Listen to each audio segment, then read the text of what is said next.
Vamos a empezar esto de fisiología gastrointestinal, viendo conceptos generales, viendo las generalidades de todo lo que es la fisiología gastrointestinal. Principios generales de la función gastrointestinal, ¿no? Utilidad, control nervioso y circulación sanguínea. El aparato digestivo, o sea, es un sistema, ¿no? Un aparato, ¿no? Que suministra, que consiste en el tránsito de sustancias a través del aparato. Es como un tubo, ¿no? Un tubo que va desde la boca, ¿no? Hasta el ano. Es un tubo prácticamente, solamente que toma nombres diferentes en cada parte que recorre, ¿no? Y todo ese recorrido de ese tubo va deslizándose, ¿no? Va transitando hacia el bolo alimenticio, todo lo que es, ¿no? Los alimentos a lo largo de este tubo. Para que estos alimentos se disuelvan, se descompongan en sustancias más simples todavía, va a haber secreción de jugos digestivos, ¿no? Digestión de los alimentos. Estos alimentos entran por la boca, entran de una manera macroscópica, por decir así, grandes. A medida que van avanzando por ese tubo que ya les dije, se van desintegrando, se van haciendo más sustancias más simples, ¿no? Más simples, para que puedan ser absorbidas. Y para que esto suceda, el tubo digestivo secreta sustancias, secreta jugos para ayudarse, ¿no? ¿Y para qué los deshace? ¿Para qué los vuelve más pequeñitos, ¿no? Más simples? Para que se puedan absorber, ¿de acuerdo? El agua, las vitaminas, distintos electrolitos, la circulación. Y para que se pueda absorber tiene que haber sangre. Y esas sustancias así poquitas, chiquititas, entran a través de las velocidades, son absorbidas por la sangre. Tiene que haber bastante irrigación en el tubo digestivo. Ustedes cuando hagan cirugía y van a ver que se dice, ¿no? Que el estómago, los intestinos, pega con lo que sea, ¿no? Cuando se opera, está con moco, dice que pega. ¿Por qué? Porque tiene bastante irrigación. De los que operan abdomen pues están, ¿no? No hay mucho riesgo que digamos, porque es muy fácil que peguen, ¿no? Cortan, hacen sus anastomosis y pega rápido, ¿no? Porque está bastante irrigado el intestino, el estómago, todo eso. No lo van a ver con más detenimiento en cirugía, ¿no? El control de todas estas funciones por los sistemas locales, nervioso y hormonal. Se darán cuenta que el sistema nervioso está metido en todas partes, ¿no? No hay lugar del cuerpo que se escape del sistema nervioso, del sistema hormonal, ¿de acuerdo? Entonces esto ya saben, funciones de transporte, ¿no? De movilización de los alimentos, función de secreción de jugos gástricos para hacerlos más simples, los alimentos se pueden absorber. Tiene que haber bastante irrigación para que se absorban los alimentos, ¿no? En el tubo digestivo. Y todo eso está controlado por el sistema nervioso central y sistemas humorales. Ahí lo tienen, ¿no? Sistema digestivo, como le dije, es un tubo prácticamente. Empieza desde la boca, el ano se va doblando, va surgiendo accidentes, y según se vaya recorriendo, ¿no? El organismo va tomando dimensiones, ¿no? Entonces, bueno, intestino, ahí lo tienen, ¿no? Ustedes por anatomía ya deben conocer muy bien todo eso del sistema digestivo. Están glándulas también que hacen que secreten sustancias. Vamos a ver eso después también, ¿no? Como es el páncreas, el hígado, que secretan sustancias, jugos, ¿no? Para que ayuden a la composición de esos alimentos, en sustancias más simples, se puedan ser absorbidos. El hígado, la vesícula biliar, vamos a ver eso también, ¿no? La función biliar, las enzimas que secreta el páncreas, ¿no? Para destruir aminoácidos, carbohidratos, proteínas. Vamos a ver todo eso. Principios generales de la motilidad gastrointestinal. Ya vimos que una de las funciones de ese tubo, ¿no? Es que tiene que el alimento, los nutrientes recorran todo ese tubo y se absorban, ¿no? Anatomía y fisiología. Esto ustedes ya lo saben por histología, ¿no? Han llevado el curso de histología en el primer año. Ya han visto en su microscopio que se hace un corte transversal de los intestinos. Es una regla general para todo, ¿no? Eso lo han dicho en histología, para todos los intestinos gruesos, delgados, esófago, que están formados por estas capas, de afuera hacia adentro, ¿no? La serosa hacia afuera, ¿no? Una capa muscular en el medio, su mucosa. Esa es una regla general para todo, para todo, para todo. Estómago, esófago, ¿no? Puede haber una que otra variación, pero en general. Entonces no se olviden, mucosa, su mucosa muscular y serosa. Es una regla general.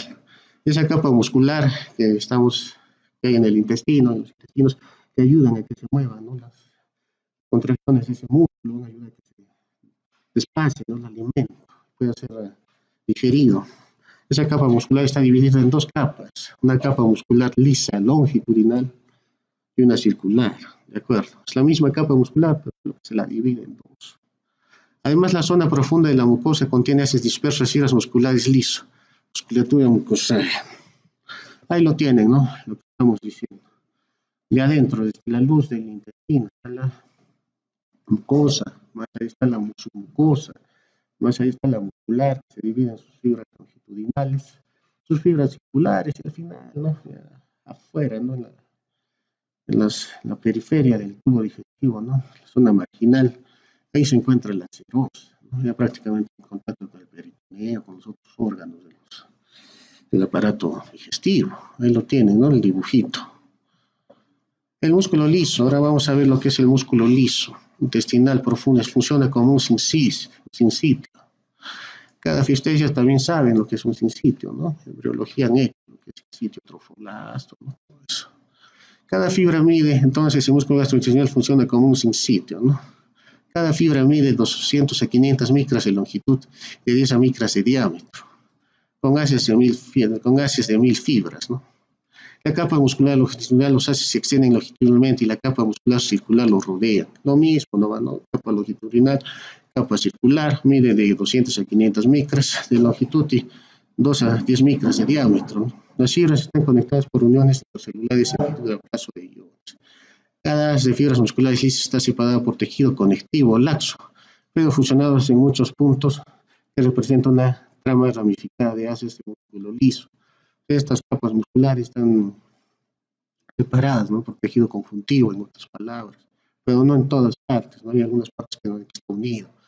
Entonces, resumiendo esta diapositiva, solamente habla de lo mismo, una capa de la capa muscular que la describe en una capa longitudinal, una capa circular, y las mediciones, ¿no? Le pone mediciones de 200 a 500 micras, de 2 a 10 micras de diámetro, que están unidas por tejido conectivo, en algunas partes otras están unidas, ¿no? Tienen uniones de hendidura. Eso es más que todo el músculo gastrointestinal. Actividad eléctrica del músculo liso gastrointestinal. El músculo liso, ustedes saben que no tiene control voluntario. El músculo liso no hay control en la mente. Esta actividad posee dos tipos básicos de ondas eléctricas. El músculo liso funciona a través de ondas. Todo en el corazón, funciona en el organismo, funciona a través de electricidad, en otras palabras. Corazón, solo que el corazón es más notorio, ¿no? Su actividad eléctrica, ¿no? Su marcapasos. Esto también tiene marcapasos, ¿no? En el corazón está más desarrollado, obviamente, ¿no? Tiene sus nódulos, ventricular, sinusal, Purkinje, todo eso, ¿no? Entonces todo funciona con electricidad en el organismo, todo, no hay nada que no funcione con electricidad. Entonces ya han habido ese potencial de acción, todo eso, la primera parte, ¿no? Ya entienden bien esto. Entonces, para que funcione el músculo liso, para que pueda moverse, en otras palabras, tenga acción, se active, hay dos tipos de ondas. Unas ondas lentas, no hay más ondas, son iliesquidas. Ahorita vamos a ver una por una. Estas ondas, la combinación de estas ondas, son descargas eléctricas, en otras palabras, para que funcione. Gracias a estas descargas de ondas, funciona el músculo liso, ¿no? Ahora vamos a ver una por una. Ahí tienen las ondas lentas, ¿no? No son potenciales de acción, sino que constituyen cambios lentos y ondulantes del potencial de membrana. O sea, no llegan a ser potencial de acción. No llegan a eso. Es como ver toda una gama, ¿no? De despolarización, repolarización, todo eso, ¿no? Y ustedes ya saben todo eso, ¿no? No llega a eso. Solamente son potenciales, sino que solo son cambios lentos, ondulantes. Por eso son ondas lentas, no son muy notorios. Pero de que existen, ¿no? Y ahí están las ondas lentas. Intensidad de 5 a 10 milivoltios. Frecuencia variable no llega a un potencial. El potencial es menos 70, pero no menos 46, no llega. Frecuencia 10 a 12 por minuto, ¿de acuerdo? Pero la descarga eléctrica de estas ondas es muy baja, pero de que está presente, por eso son ondas lentas. Origen, interacciones entre los músculos lisos y el intersticial. Ya, esos músculos lisos y el intersticial de Cajal. Ya bien se dan cuenta, el intestino también tiene sus marcapasos. Se le llama fibras intersticiales de Cajal. Se considera el marcapasos del intestino. Todos esos órganos que hacen movimientos, músculos, así, contracciones muy considerables, por decirlo así, tienen sus marcapasos. ¿Eh? Eso en el corazón, ustedes ya saben, marcapasos. Incluso les he preguntado eso, ¿no? Pero un marcapasos, creo que les he preguntado. También esto tiene su marcapasos, las células de Cajal, se le considera el marcapasos del intestino. ¿De acuerdo? Otro órgano que tiene su marcapasos es el útero. Ustedes por anatomía ya deben saber eso, ¿no? Cuando empieza el trabajo de parto, hay contracciones de las trompas que pasan por el miometro, ¿no? Por el miometro y llegan al cuello uterino, ¿no? Entonces esas ondas están controladas por marcapasos. Pues todos los órganos, por decirlo así, que tienen musculatura lisa, tienen marcapasos. El marcapasos es una cosa única del corazón. La diferencia es que en el corazón es más desarrollado, es más notorio, ¿no? Todos los marcapasos para eso del corazón, pero se están dando cuenta que los intestinos, el útero también tienen sus marcapasos, ¿de acuerdo? En esto del corazón del intestino son las células de Cajal.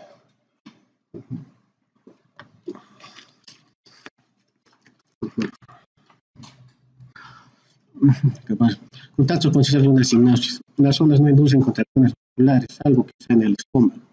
Controlan la aparición de potenciales intermitentes, espigas, que como les dije, no llegan, ¿no? A ser un potencial de acción estas secciones lentas.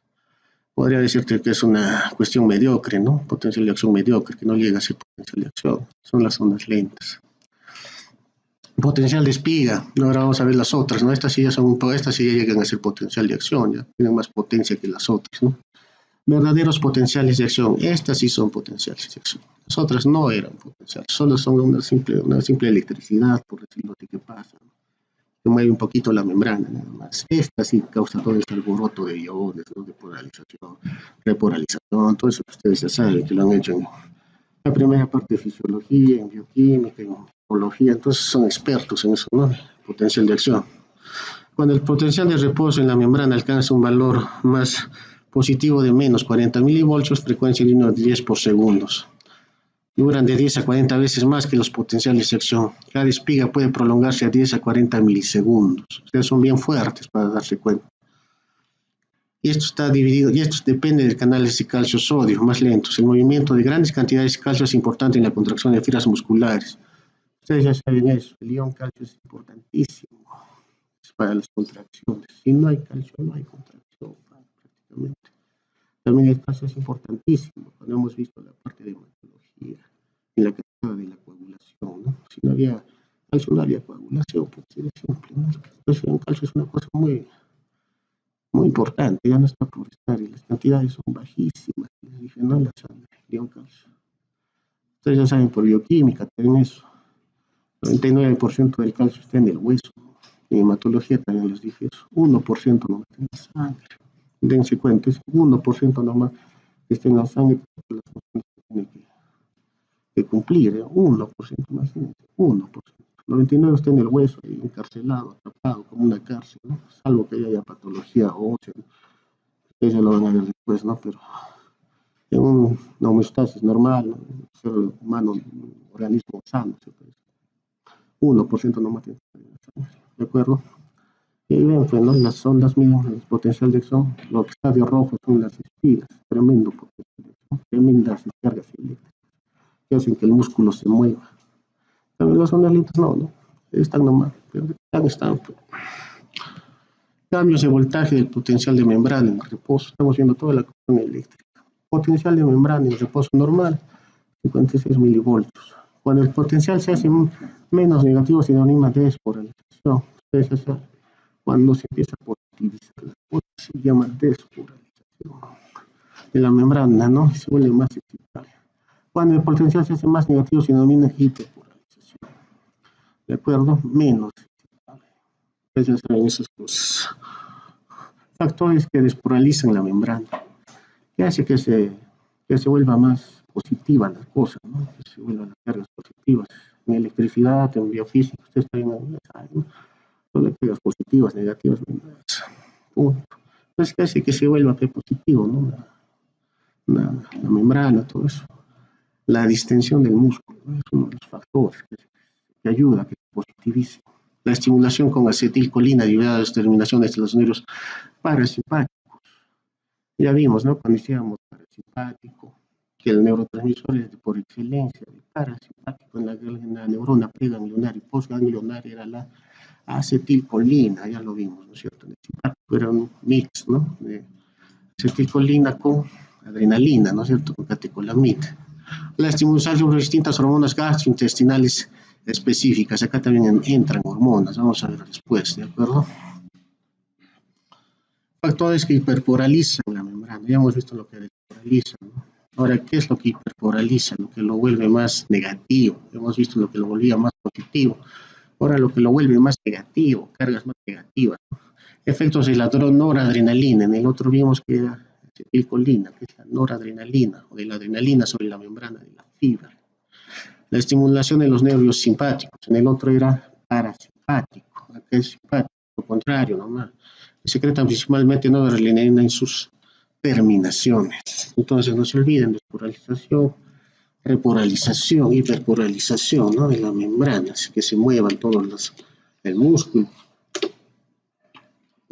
Hay factores que aumentan la despolarización y otros que aumentan la hiperpolarización, estamos viendo, ¿no?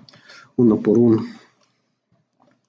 La entrada de iones calcio provoca contracción del músculo liso. Lo que les dije, el calcio es muy importante. Los iones calcios a través del mecanismo de control de calmodulina. Ustedes saben también por bioquímica, ¿no? ¿Qué cosa es la calmodulina, no? Receptor de calcio. Que ayuda en la contracción, que ayuda en la transducción del calcio. Activa los filamentos de miosina y la fibra y genera fuerzas de atracción entre estos. Y los filamentos de actina y de este modo inducen la contracción del músculo.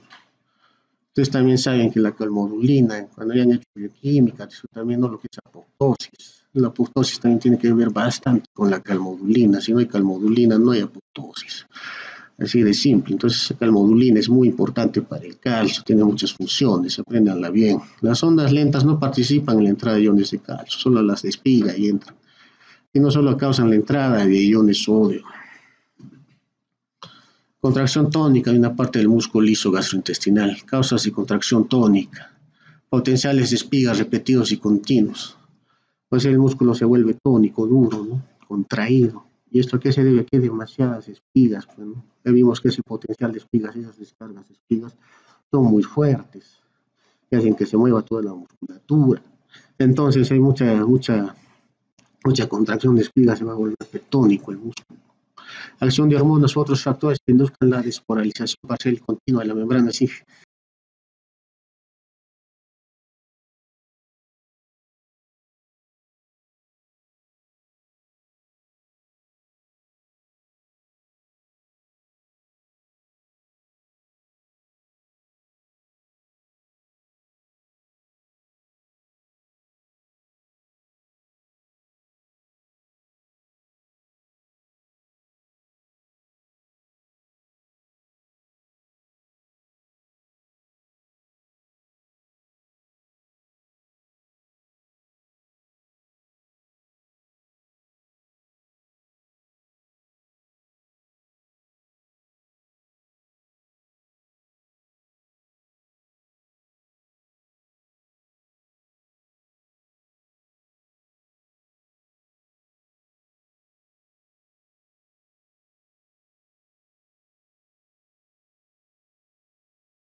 Se mueva el músculo del intestino, tiene que haber sistema nervioso por algún lado, y ahí están esos plexos, ¿ya? Posee 100 millones de neuronas, sirven para el control de movimientos y secreciones gastrointestinales, ahí tienen los dibujitos, ¿no? Ya está dominado, como les dije, por el simpático y el parasimpático, en el dibujito está bien claro.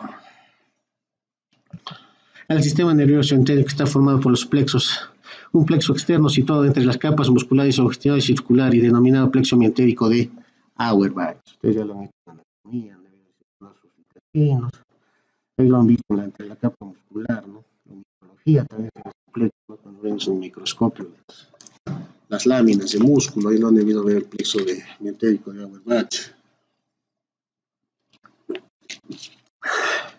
Y el otro que está casi en la luz del intestino, mucoso, que se llama el de Meiser, que ocupa la submucosa, está dentro, ¿no? Ya en el intestino, o sea, en la luz del intestino. El otro está en la misma capa muscular, ¿no? Metido entre la capa muscular, ahí está el de Auerbach. El otro está en la submucosa.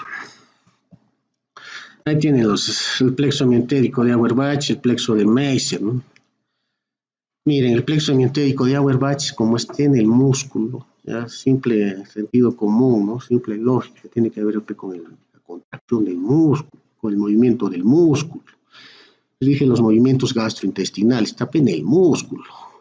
Los efectos principales de estimulación: aumento de la contracción tónica de la pared, músculo; aumento de la intensidad de la contracción rítmica, músculo; ligero aumento de la frecuencia de las contracciones, músculo; aumento de la velocidad de la conducción de ondas de excitación; posee neuronas inhibitorias, polipéptido intestinal, vasoactivo, relaja esfínteres musculares intestinales. También participa en relajar esfínteres. El intestino tiene esfínteres, que vamos a ver mañana, ¿no? En la clase de mañana. También el plexo no solo es pura contracción, pues, ¿no? También tiene que relajar los esfínteres, ¿no? No, es contracción, tiene parte de relajación. Ese es el plexo de Auerbach, el músculo, todo contracción, relajación. Y el otro, como está en la submucosa, ya no tiene que ver mucho con contracción muscular. Regula la función parietal interna de cada segmento minúsculo del intestino. En el epitelio gastrointestinal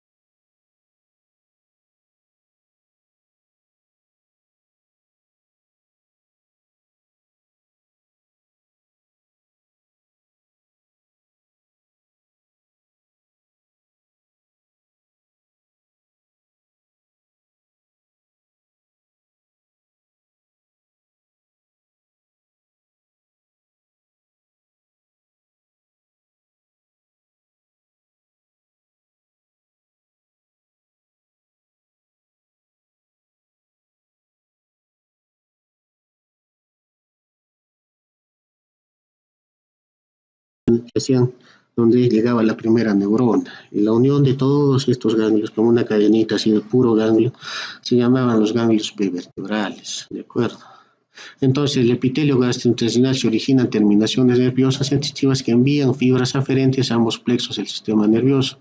Y del intestino también llegan a esos ganglios, ¿de acuerdo? Prevertebrales, simpático, parasimpático, a la médula. O sea, no solo los ganglios, también van hasta la mismísima médula, todas las terminaciones aferentes, ¿no? Por el nervio vago, acá ya hay sistema nervio vago, dijimos que era sistema parasimpático, ¿no? 75% de todo el parasimpático estaba en el vago, eso también les pregunté, en dirección al tronco encefálico. ¿De acuerdo? Entonces, toda la inervación eferente que sale del intestino, porque hay una inervación aferente y otra eferente, una que llega, ¿no? Y otra que sale. Entonces, la que sale del intestino llega a esa cadena prevertebral que ya le hemos visto, ¿no? Cuando hacíamos sistema autónomo, llega también a la médula, pues, ¿no? Llega ahí o también se profundiza más hasta la médula, se va más lejos. ¿De acuerdo?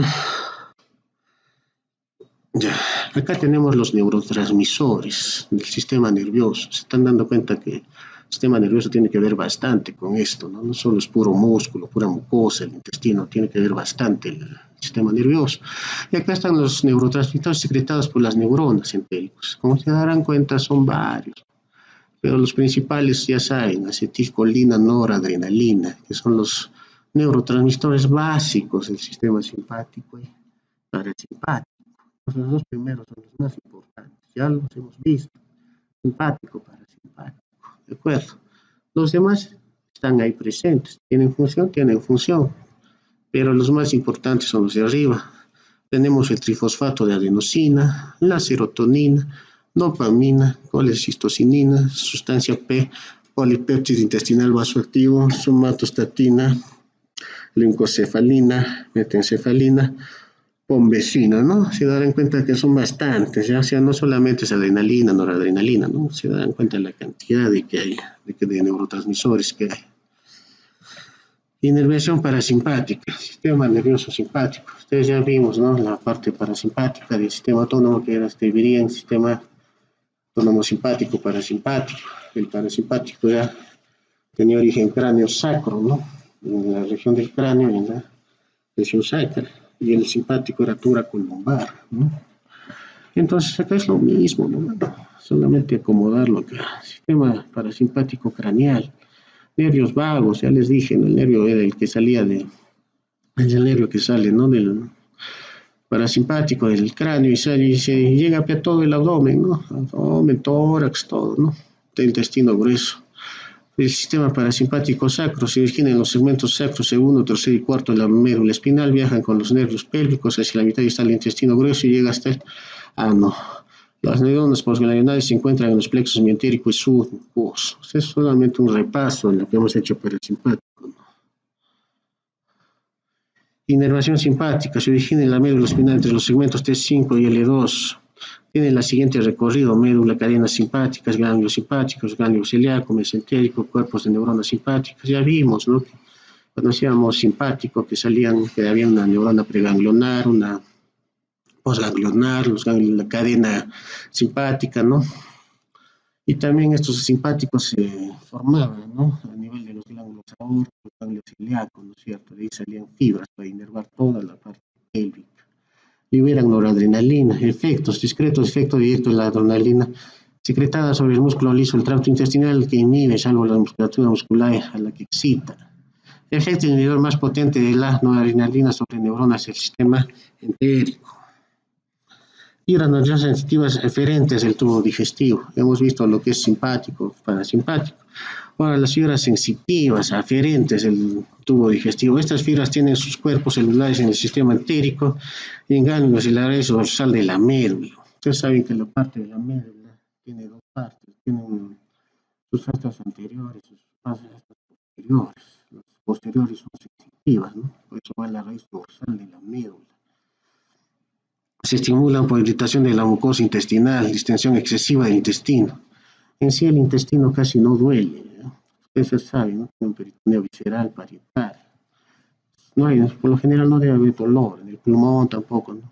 Pero acá hay dolor, se presenta dolor en el intestino, y empieza a haber dolor salvo cuando hay demasiada distensión, demasiado peristaltismo, lo que se llaman los cólicos, ¿no? Normalmente uno tiene cólico porque hay una hiperactividad del parasimpático. Entonces, cuando hay mucha distensión, ya pues empieza a haber dolor. Pero lo normal no debe haber mucho dolor. Se estimula la purificación de la mucosa intestinal, distensión excesiva del intestino, lo que les digo, presencia de sustancias químicas extrañas, ¿de acuerdo? Las señales transmitidas por estas fibras causan excitación e inhibición de los movimientos o secreciones intestinales. Cuando hay cólicos, no solamente hay movimiento, dolor, también hay hipersecreción de jugos, ¿no? De todo eso. 80% de fibras nerviosas de los nervios vagos son aferentes en lugar de eferentes, ¿de acuerdo? Entonces, no se olviden de eso. Reflejos gastrointestinales, reflejos integrados por completo dentro del sistema nervioso de la pared intestinal, controlan la secreción digestiva, el peristaltismo, las contracciones de mezcla, los efectos de inhibición local, etc. Reflejos que van desde el intestino a los ganglios simpáticos, vertebrales es donde vuelven al tubo digestivo, reflejo gastrocólico, anterogástrico, reflejo cólico-cical. Entonces no se olviden, los reflejos van desde los intestinos a los ganglios y ahí regresan, ¿de acuerdo? Tenemos reflejo gastrocólico, reflejo anterogástrico y reflejo cólico-ileal. Ustedes saben, transponiendo, ¿no? Lo que han estudiado en la parte de movimiento, lo que era el arco reflejo, ¿no? Debido a eso lo transpolan acá, por eso lo llevan acá, entonces es lo mismo, ¿no? Que sale el intestino, cuando llega a la médula, llega el ganglio, regresa, por eso es un reflejo. Reflejos que van hasta el intestino, a la médula espinal, al tronco del encéfalo, por el después al tubo digestivo, reflejos señales del estómago, el duodeno, que se dirigen al tronco del encéfalo, desde el estómago y a través de los nervios a controlar la actividad motora y secretora. Reflejos olorosos que provocan inhibición general del aparato digestivo. Reflejos de edificación. Es lo mismo casi que el arco reflejo, ¿no? Que el arco reflejo, ¿no? Eso no es a nivel de médula, a nivel de ganglio, no llega al sistema nervioso central, por eso es un reflejo, ¿de acuerdo? Si llegase al sistema nervioso central ya no sería por reflejo, ¿no? A nivel de médula. Control hormonal de la motilidad gastro. Las hormonas gastrointestinales son liberadas en la circulación portal y ejercen acciones fisiológicas en células diana con receptores específicos para la hormona. Los efectos de las hormonas persisten después incluso de que todas las conexiones nerviosas entre el lugar de liberación y la acción hayan sido separadas. Así está regulada por secreción hormonal. El efecto persiste, ¿no?, de las hormonas. A pesar de que ya se haya cumplido todo, no haya realizado la hormona, pero el efecto continúa todavía en lo que son las hormonas. Hormonas gastrointestinales, estas son las hormonas, ¿ya? Esto está secretada, o sea, son hormonas locales que se secretan en el mismo intestino, tiene producción propia de hormonas, por decirlo así. En la parte, en el siguiente capítulo, ya vamos a ver la parte de endocrinología, y vamos a ver los ejes, ¿no? Hipotálamo, hipoficiario, hipófisis anterior, que secretan bastantes hormonas, ¿no? Pero eso es una cuestión endocrinológica general. Aquí el intestino tiene su propia producción de hormonas, ¿ya? Intrínseca, propia del intestino. Ahí tenemos la gastrina, secretada por las células del antro gástrico, ¿no? Ustedes ya saben por anatomía también que el estómago tiene sus partes, ¿no? Su fondo, su cabre, su cuerpo, su píloro y su antro. Esas son las partes del estómago, ¿no? En anatomía han hecho eso. Entonces esa parte del antro que está abajo, cerca al píloro, ya por unirse, se puede decir al intestino delgado, ahí se secreta la gastrina, en la parte inferior del estómago. ¿Ya? Y esta en las células G, ¿no? Del antro gástrico. ¿Y a qué se debe? ¿Por qué se secreta la gastrina? ¿Secreta porque le da la gana? No, ¿no? Hay factores que hacen que se secrete. La distensión del estómago, productos proteicos y péptidos liberados de gastrina, ¿no? El péptido liberador de gastrina. Acciones fundamentales de la gastrina, estimulación de la secreción de ácido gástrico. Hay un eje ya que se llama histamina, gastrina, ácido clorhídrico. Cuando hagan farmacología, el próximo año, ya, es histamina, gastrina, ácido clorhídrico. El fármaco, ¿no? Bloquean la gastrina. ¿Y para qué la bloquean? Esos inhibidores H2. Para que no haya secreción que no hace lugar, ácido clorhídrico. Bloquean el eje. Entonces, si se dan cuenta, la gastrina tiene que ver bastante con las gastritis, con las úlceras pépticas, con todo eso, ¿no? Con toda esa patología. No se olviden de la gastrina, que se secreta en el mismísimo estómago, en el mismo lugar, ¿no? Donde se producen esas patologías, ahí se secreta la gastrina. Y su función principal es la secreción de ácido gástrico. También tiene esto en el crecimiento de la mucosa gástrica. ¿De acuerdo? Esa es la gastrina, no se olviden. Colecistocinina, CCK, secretada por células, es el L de la mucosa del duodeno y del yeyuno. Esto ya no está en el estómago, no estamos bajando, la gastrina del estómago. Seguimos, ¿no? Recorriendo el duodeno y yeyuno. Ahí tenemos a la colecistocinina, ¿no? Que es otra hormona de producción del intestino, independiente de lo demás. Después de la presencia de productos de migración de las grasas, como la otra vía de la gastrina era más para proteínas, ¿no? Para poliquétidos, más para grasas, por el como los ácidos grasos, como la reducción de contenido intestinal. Otros en la densidad, la vesícula biliar, no secreta bilis, la bilis sirve para detoxificar grasas, para destrozar grasas, es una de las funciones de la bilis. Entonces, la colecistocinina, si me indica que sus funciones de detoxificar grasas tienen que ver bastante con la vesícula biliar, ¿no? Con los ácidos grasos. Potencialmente la vesícula biliar, ¿no? Si se mueve la vesícula capital, que las bilis, el trozos, las grasas. Esa es la colecistocinina. Usted sabe que la grasa pasa delante del intestino. La colecistocinina viene también en el apetito, pero indica que existía relación en el medio. ¿De acuerdo? Ahí se tiene como el apetito. Por eso las personas que tienen cáncer, las personas que no pueden, que tienen gases vesiculares, ¿no? Con gas, no pueden comer con grasa, ¿no? Porque las grasas estimulan las angiotensina, está pasando la mayoría de los lugares que hay contracción en la vesícula por unos cólicos vesiculares más fuertes, ¿no? Y esa fue la fortuna, fue la estructura de la vesícula por la de sus cólicos. De acuerdo, entonces la colecistocinina está relacionada no solo con las grasas y con la vesícula biliar, la que salga de la vesícula, de la bilis. secretina, procede del sello de la mucosa del duodeno y libera como respuesta al tubo gástrico que alcanza el duodeno, por eso presenta el estómago a través del pie.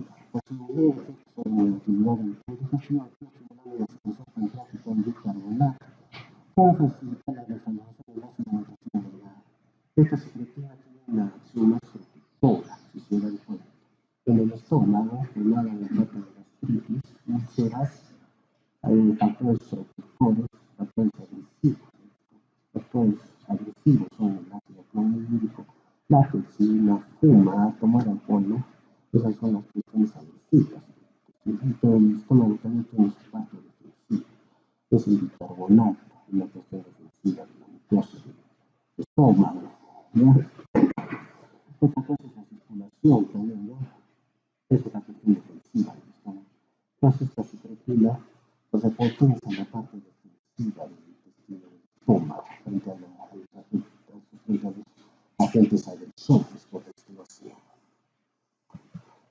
Este nivel gástrico se secreta en la mucosa en la parte alta del intestino delgado, como respuesta a ácidos grasos o los aminoácidos, y en la vida los carbohidratos. Después de leer la actividad motora del estómago, estimula la secreción de insulina. No esto tiene que ver más con el movimiento, el propio inhibidor gástrico, y lo con la secreción de insulina del páncreas, del cuerpo. Motilina se secreta en el estómago en la primera parte del duodeno durante el ayuno. Usualmente la motilidad gastrointestinal estimula los complejos miolépticos digestivos, la digestión de alimentos y la secreción de la motilina. Entonces ahí resumiendo, ahí tienen todas las hormonas de producción que hay en el intestino delgado, en el sistema digestivo, ese cuadrito.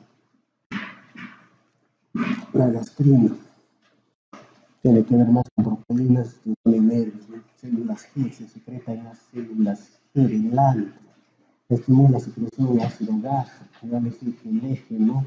Estamina, gastrina, ácido clorhídrico, ahí está la gastrina. Colicitocinina tiene que destruir más con las grasas. Células endodermales de ayuno estimula la secreción de enzimas pancreáticas, secreción de bicarbonato, contracción de la vesícula, no se olviden de eso, es uno de los títulos más importantes, el de colecistocinina, contrae la vesícula para que salga bilis. Nacimiento del páncreas leprino, base al gas, la secretina, con ácidos grasos, son los sesos de duodeno, el hilo del hilo, estimula secreción de toxina, ¿no? Secreción de ácido gástrico. Péptida orgánica, la motilina, ¿no? Se tiene más que ver con la estimulación de la insulina, secreción de ácido gástrico. Motilidad, su nombre lo dice, pues motilina, ¿no? Motilidad del tubo digestivo. Entonces, así hormonas, ¿no? Son importantes, tienen que saber producción.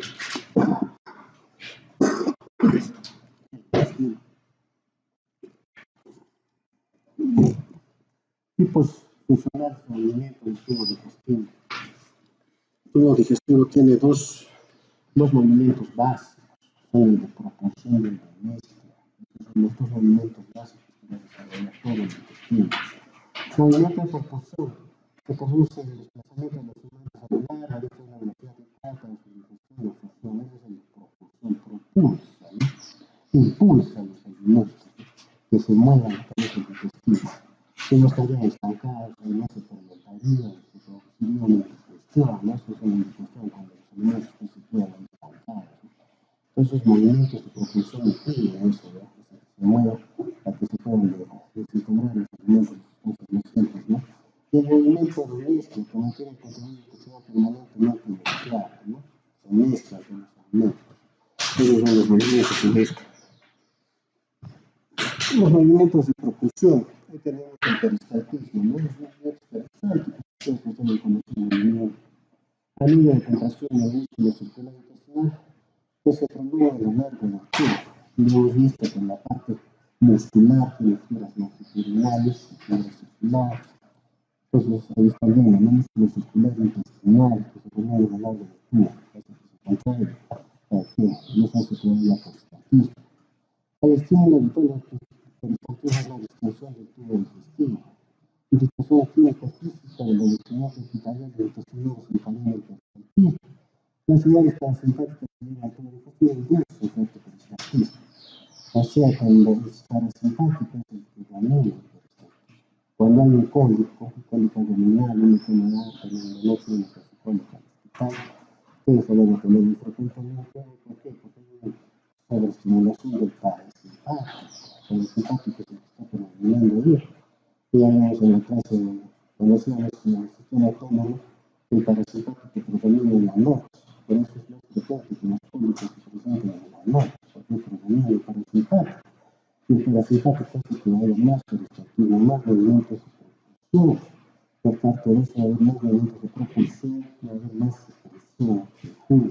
Entonces, los pacientes vienen con sus cólicos de la noche, ¿no? Es por eso hay una hiperactividad de parasimpático y un hiperperistaltismo. ¿De acuerdo? Funciones del plexo entérico del peristaltismo. En las personas del tubo digestivo con ausencia congénita del plexo entérico, peristaltismo hipocondrio omega, peristaltismo eficaz, plexo entérico efectivo. Las zonas peristálticas se mueven hacia el lado con la relajación receptora hacia abajo. Ley del intestino, no se olviden eso, el peristaltismo viene de arriba hacia abajo. No va a haber peristaltismo contra la gravedad, de la boca al labio, suba el peristaltismo, en esa dirección. De acuerdo, esa es la ley del intestino. El peristaltismo en dirección oral suele apagarse enseguida, mientras que en la dirección anal continúa distancias consideradas. Ley del intestino, la suma de la reflexión entérica, movimiento peristaltico, sentido anal, no se olviden, el sentido del peristaltismo es así, ¿no? No el sentido del ano para la boca, no, de la boca para abajo. Esa es la ley del peristaltismo, ¿no? Hay los genes, ¿no? Hay movimientos peristálticos, movimientos de propulsión, se dan cuenta, ¿no? A que se mueven los elementos, son líneas flechitas, que viene el alimento de verde, en las contracciones del músculo circular, a prevenir el parasimpático. Pero no solo el músculo, tiene que haber secreción, no tiene que haber para que lubrique el alimento, para que mantenga mejor, absorba mejor y se mueva mejor. Pero ese seco no va a moverse, pero por eso tiene que haber todavía secreción en el intestino, movimiento parasimpático y secreción, y todo eso está en el predominio parasimpático. De acuerdo. Movimiento del éspero, son muy distintos a las diferentes regiones del tubo digestivo. No es el mismo el movimiento del éspero, el otro movimiento sí, ¿no? Para el intestino, solamente que en la boca un poco más débil, en la parte inferior un poco más fuerte. Pero acá son muy distintos en diferentes regiones del tubo digestivo. En algunas zonas las contracciones peristálticas tienen la mezcla de alimentos. En otras zonas se dividen contracciones locales en construcción de una duración de 5 a 30 segundos. Se logra rociar el contenido intestinal, ¿no? Ese es el fin fundamental de los alimentos, porque se mueve, que se destrocen los alimentos. Flujo sanguíneo, ya hemos visto toda la parte nerviosa, toda la parte eléctrica, toda la parte de movimiento, la anatomía. Pero vamos a ver cómo es el flujo sanguíneo. También les dije que es un factor protector, ¿no? Que el estómago. Este sistema está formado por el flujo sanguíneo en todo el digestivo, bajo, páncreas, hígado, llega al hígado a través de la vena cova. Pues ya saben la anatomía, ustedes saben que la sangre pasa por los hemisferios hepáticos, abandona el órgano a través de las venas hepáticas, no le dicen la boca en la cava superior, ¿no? La circulación porta, lo que se llama, ¿no?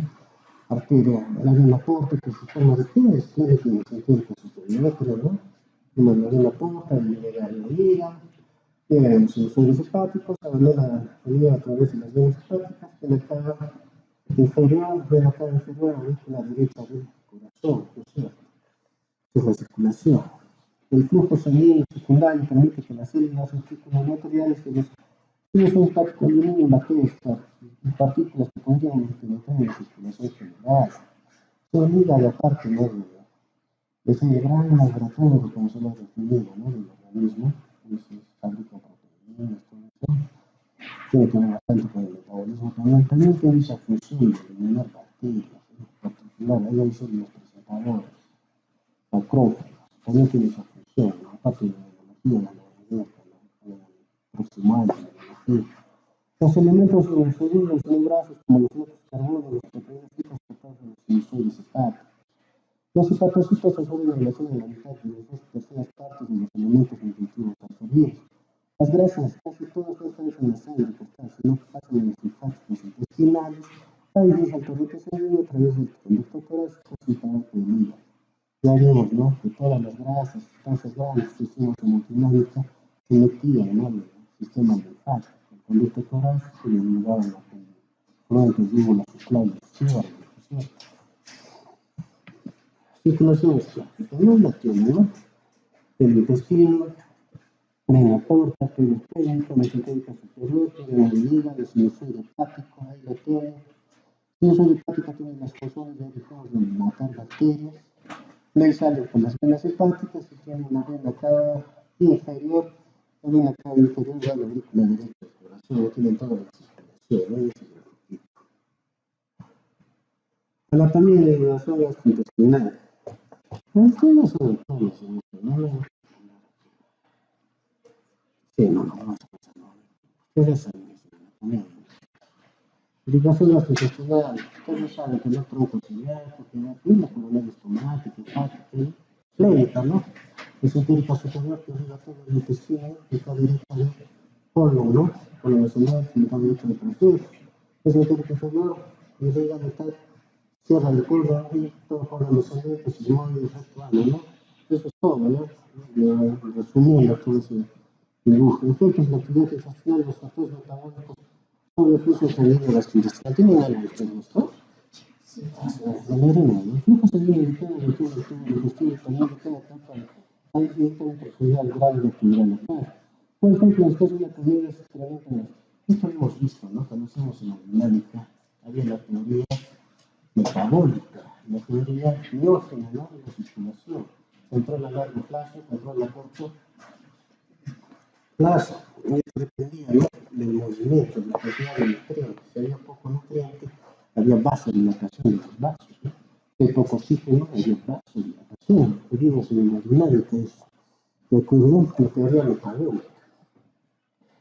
Posibles causas del aumento del flujo sanguíneo durante la actividad gastrointestinal. En la digestión de la glucosa del tubo digestivo libera sustancias vasodilatadoras. ¿Cuál era la sustancia vasodilatadora más importante? Era la adenosina, ¿no? Conocemos la parte de hemodinámica, se acuerdan de esas partes. Teoría biógena, teoría metabólica, eso no es aplicar lo que es lo malo. En la digestión glucosa del tubo digestivo libera sustancias vasodilatadoras. Había control humoral, control nervioso, ¿no? Había control humoral, había sustancias vasoconstrictoras y sustancias vasodilatadoras. Las sustancias vasoconstrictoras en hemodinámica, ¿se acuerdan? La adrenalina, la angiotensina 2, endotelina y vasopresina, eran las sustancias constrictoras, ¿no? Que hacían que se cerraran el vaso. Las que abrían eran la bradicinina, la histamina, ¿no? Entonces eso es lo mismo, ¿no? Casi son hormonas péptidas, pues, las sustancias vasodilatadoras casi todas son unas péptidas policistocinina, péptida intestinal, vasopresina, gastrina, secretina, algunas glándulas gastrointestinales secretan los enzimas que liberan bradicinina, la tienen, ¿ves? Vasodilatadores provocan vasodilatación, cosa que acompaña a la excreción, la disminución de la concentración de oxígeno, les dije también hemodinámica, que el oxígeno, cuando había poco oxígeno había vasodilatación, ¿no? Como que el tejido quisiera sacar más oxígeno de la sangre, es lo mismo, ¿no? Entonces la ciudad puede aumentar el flujo intestinal y no solo dilatar el vaso, sino aumentar el flujo, la teoría del oxígeno, eso, ¿no? Entonces el 6% más implica la secreción de adenosina, y dije que la adenosina era un vasodilatador, ¿no? Muy potente, incluso tenía su propia teoría, la teoría de la adenosina, ¿no? Que estaba relacionada con oxígeno. Esto lo vimos en la hemodinámica. Mecanismos de flujo sanguíneo contracorriente de las velocidades, el flujo arterial de las velocidades, su drenaje venoso sigue direcciones opuestas, aunque las masas se encuentran muy próximas. Gracias a esto, la mayor parte del oxígeno sanguíneo difunde desde las arteriosas y las venas adyacentes sin parar por los extremos de las velocidades. El 80% del oxígeno sigue este circuito y no es accesible para las cuestiones metabólicas de las velocidades. Ahí la tienen las velocidades, las contracorrientes, ¿no? Y por la desplazación de la velocidad desplazación la contracorriente del flujo sanguíneo de las arteriolas y las venas. ¿De acuerdo? Control nervioso del flujo sanguíneo gastrointestinal. La estimulación del estómago en la parte distal del colon por los nervios parasimpáticos aumenta el flujo sanguíneo local y una secreción glandular. La estimulación simpática provoca vasoconstricción intensa de las arteriolas, siguiente disminución intensa del flujo sanguíneo. Después de la vasoconstricción, el flujo vuelve casi a la normalidad gracias al escape autoregulador, es decir, los mecanismos vasodilatadores desencadenados por la isquemia supera la vasoconstricción simpática y devuelve la normalidad al flujo, es cuando la presión de las glándulas y los músculos los intestinales. Esto también vimos en hemodinámica, ¿no? Tiene la hiperemia activa y la hiperemia reactiva, ¿no? Activa y reactiva. La reactiva era cuando hacemos un torniquete negro, no pasa de la sangre, soltamos el torniquete, ¡pum! Toda la sangre como una barrera que se regresaba. Lo mismo, ¿no? Cuando se supera el esquema, las consecuencias prácticas vuelven a la normalidad del flujo, ¿no? Es lo mismo. Importancia de la disminución de la irrigación gastrointestinal controlada por el sistema nervioso cuando otros órganos necesitan una perfusión sanguínea adicional. La estimulación simpática bloquea la perfusión gastrointestinal en las personas de edad alta y la organización física, ¿no? El choque circulatorio puede reducir la región de las circulaciones térmicas de minutos hasta horas, ¿no? Produce una fuerte vasoconstricción en las venas intestinales y en las antibióticas, produce en algunas cadenas gran cantidad de la sangre escasas otros factores inflamatorios, porque una rama con otras historias de renduras sanguíneas, ¿no? Lo que les dije, ¿no? Cuando hacíamos la parte del sistema simpático, cuando se activa el simpático, les dije que el organismo trata de priorizar la sangre y que no a órganos súper importantes. Por ejemplo, cuando hay shock, cuando hay está en peligro, se activa el simpático, entonces la sangre del organismo solamente para que la vida continúe, trata de que la sangre llegue a los órganos más vitales, importantes. Los órganos más importantes son el cerebro. Hay una redistribución de sangre a órganos más importantes. Le quita la sangre a los menos importantes y se los manda a los más importantes. Cerebro, riñón, ¿no? Son los más importantes. Es lo mismo acá. Entonces, bueno, ya, pues, Jóvenes, entonces ahí no me quedamos. Mañana continuamos con la clase, ¿ya?